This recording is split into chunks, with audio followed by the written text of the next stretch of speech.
¿Qué tal? Muy buenos días, tardes o noches, mis queridísimos y queridísimas estudiantes. Como recordarán, les prometí que veríamos los últimos temas de nuestro curso mediante el uso de las plataformas digitales, en este caso en YouTube. Y pues me alegra mucho cumplir mi palabra con los siguientes videos que tengo preparados para ustedes. Este es el primero de ellos, con el cual hablaremos de la República Centralista, que estuvo vigente entre 1836 y 1846, ¿vale?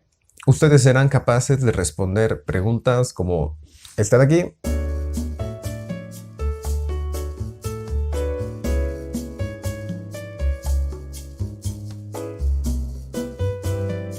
como esta de acá,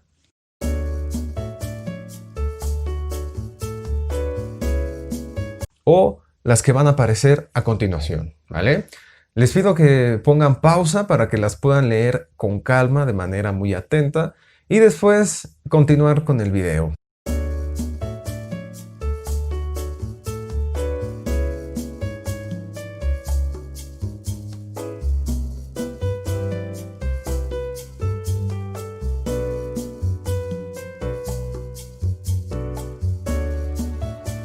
En su guía de ingreso a la UNAM van a poder encontrar que en realidad el tema de la República Centralista no aparece, sino que ustedes se van a encontrar con algo que dice los conflictos internacionales de México.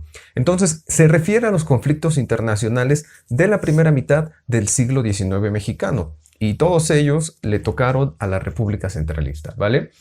Como recordarán, hubo dos opciones para instaurar una república: la federalista o la centralista. En este caso, la República Federalista, instaurada en 1824, fracasó en llevar a México a ser una potencia internacional, como era el sueño de todos aquellos independentistas. Por eso, en 1835, el Congreso Federal aprobó una nueva constitución, conocida como la Constitución de las Siete Leyes, en donde los estados dejaron de serlo, perdieron su autonomía y se convirtieron en departamentos, como pueden ver en el mapa.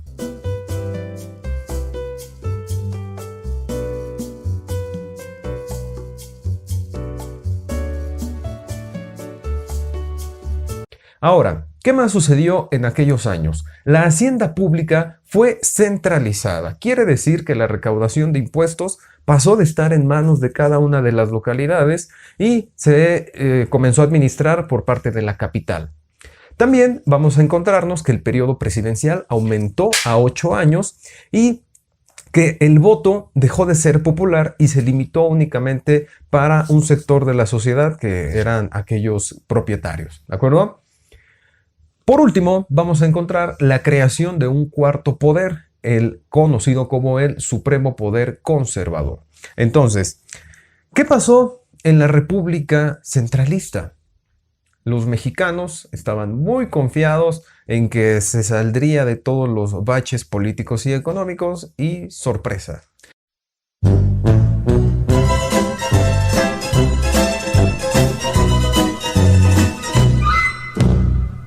Solemos pensar que la instauración de la República Centralista fue la causante de la separación de Texas. Sin embargo, esta ya estaba anunciada desde la llegada de los colonos de Estados Unidos a esa región, favorecida incluso antes de la independencia por la corona española, quienes únicamente condicionaban a los estadounidenses de ser católicos.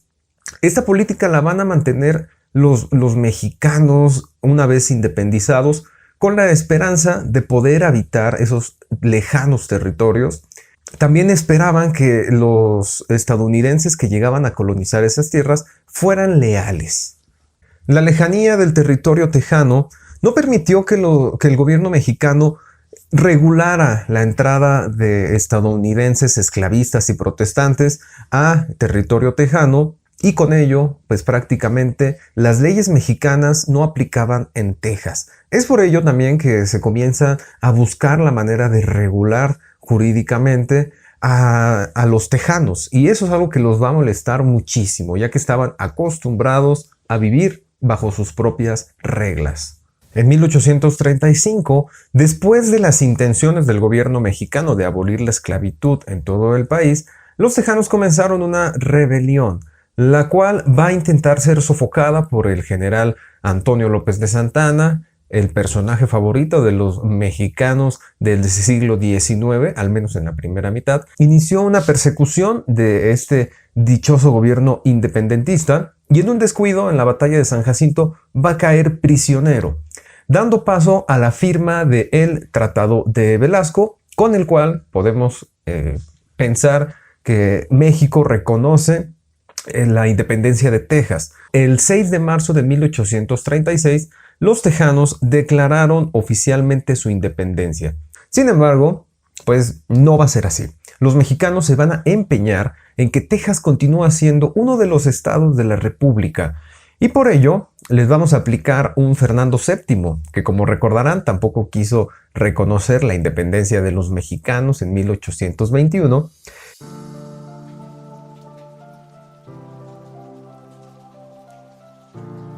El segundo de los conflictos internacionales que la década centralista va a albergar en nuestra historia va a ser la famosísima Guerra de los Pasteles, que el nombre más correcto, el nombre indicado es la primera intervención francesa. Entonces, ¿qué va a suceder? Pues que después de la independencia de Texas, el gobierno mexicano demuestra la debilidad ante el mundo entero. El ejército trigarante no es tan poderoso como los mexicanos quieren hacerlo parecer, y entonces esta debilidad va a ser aprovechada por Francia.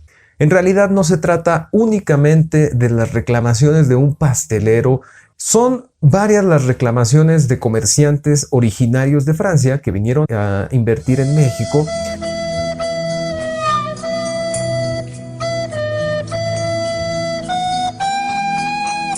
Pues los franceses van a obligarlos a pagar una indemnización muy injusta de más de 600,000 pesos, bloqueando los principales puertos con los que México lograba el comercio, que son Tampico y Veracruz.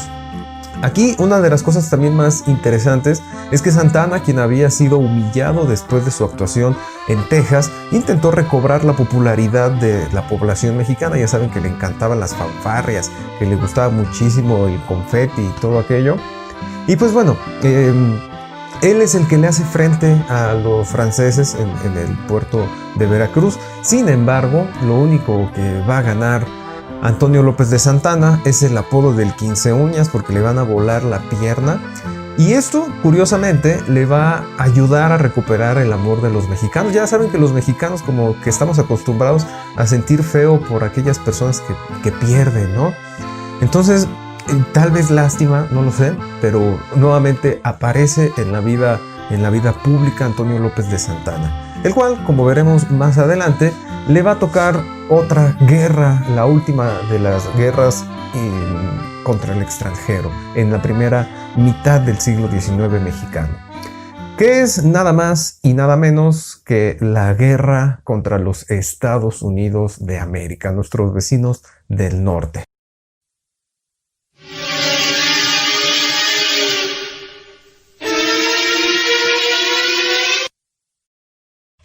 A manera de precedente para explicar esta guerra, piensen que los estadounidenses ya rebasaban los 20 millones de habitantes para 1846, mientras los mexicanos apenas llegábamos a los 7 millones en tan enorme territorio. Si tuviéramos que responder por las causas de la guerra contra los Estados Unidos, podríamos identificar las siguientes. Por una parte, el expansionismo estadounidense, que en repetidas ocasiones ya había mostrado su interés al gobierno mexicano por comprar territorio del norte. Encontramos también que la delimitación de la frontera con Texas fue un problema, ya que como podemos ver en el mapa, los tejanos argumentaban que su frontera con México llegaba hasta el río Bravo, mientras los mexicanos argumentaban que México llegaba hasta el río Nueces. El punto clave para comprender el inicio de la guerra entre México y Estados Unidos lo tenemos en 1845, cuando los tejanos fueron anexionados por el Congreso estadounidense a su territorio Y con ello me encantaría hacer una analogía de las que ya saben ustedes que me fascinan.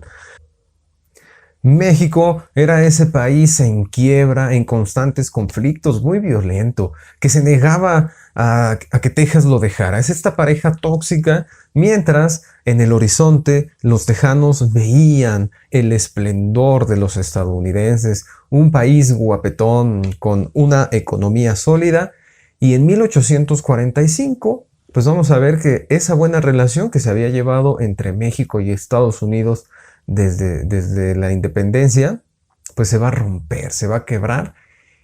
Ante esta delicada situación, el general Mariano Paredes y Arrillaga, comandante de la División de Reserva, se aprovechó de todos los recursos que el gobierno le otorgó para marchar hacia el norte para proteger la frontera ante la amenaza del expansionismo estadounidense, y en lugar de eso se dirigió hacia la capital para tomar la presidencia, instaurando una dictadura militar, la cual fracasó, pues no combatió ni la corrupción, ni reordenó la hacienda, ni fortaleció la defensa.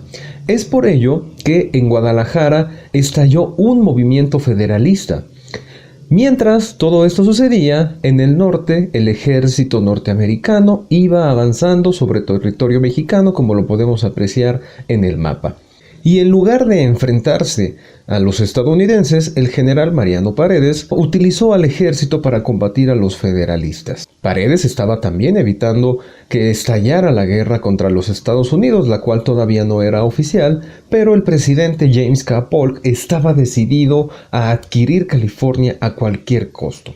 Este señor ordenó al general Zachary Taylor avanzar hacia el río Bravo, es decir, hacia ese territorio que todavía no se encontraba bien definido, si era de los mexicanos o si formaba parte de Texas. La declaración de guerra la emitió oficialmente Polk el 12 de mayo de 1846, acusando de que México había derramado sangre norteamericana en suelo norteamericano. Ante la declaración de guerra, el centralismo y la dictadura de Paredes cayeron de la gracia de la población, y el 4 de agosto de 1846 se llevó a cabo un pronunciamiento federalista para restablecer la Constitución de 1824. Quiere decir, a meses de que México estaba siendo invadido por Estados Unidos, aquí nos seguíamos preocupando por saber si era el centralismo o el federalismo la forma de gobierno que más le convenía a la nación.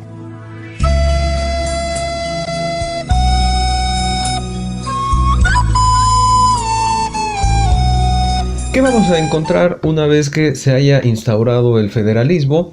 Que en lugar de organizar la defensa contra la invasión, comienza una pelea para ver quiénes se van a quedar en los puestos en los ayuntamientos, en los poderes federales y los poderes estatales. Me imagino a los estadounidenses sumamente sorprendidos de ir avanzando por territorio mexicano y no encontrar quién les haga frente. El resultado de la guerra no pudo haber sido otro, independientemente de quién se hiciera cargo de la defensa de los mexicanos, ya que el armamento era obsoleto. Los oficiales no tenían experiencia, los soldados eran improvisados. De hecho, se tenía esta costumbre de levantar a vagos.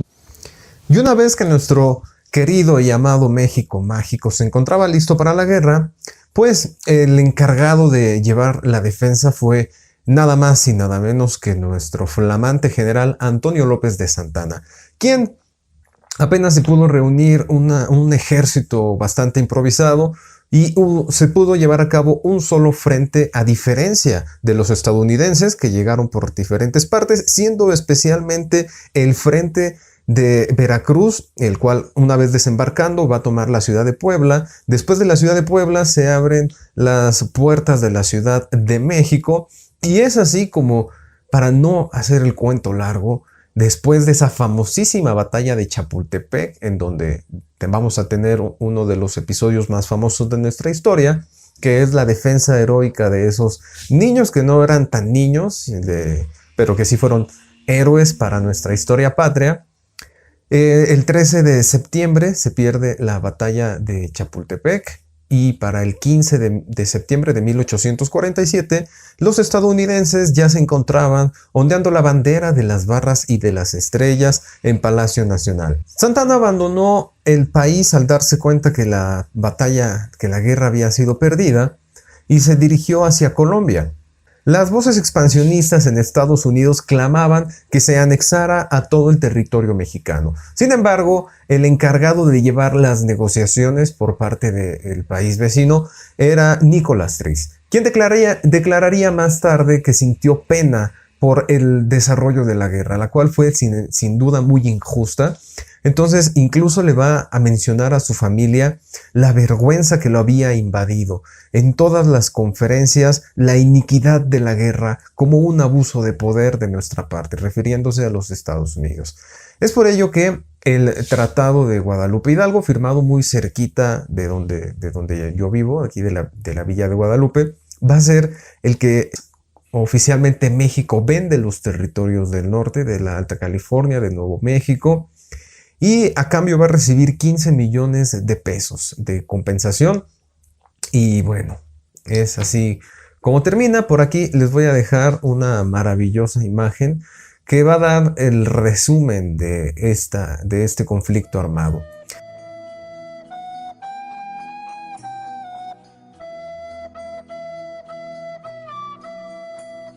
Por otra parte, ya podemos contestar nuestras preguntas iniciales, se las voy a dejar aquí en la pantalla, y es así como el centralismo pues va a decepcionar a todas aquellas personas que pensaban que iba a solucionar todos los problemas del país.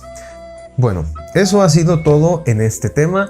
Cualquier duda, comentario, sugerencia que tengan, por favor, con la confianza, los voy a estar leyendo, ¿vale? Los veo en el siguiente tema. Hasta la próxima.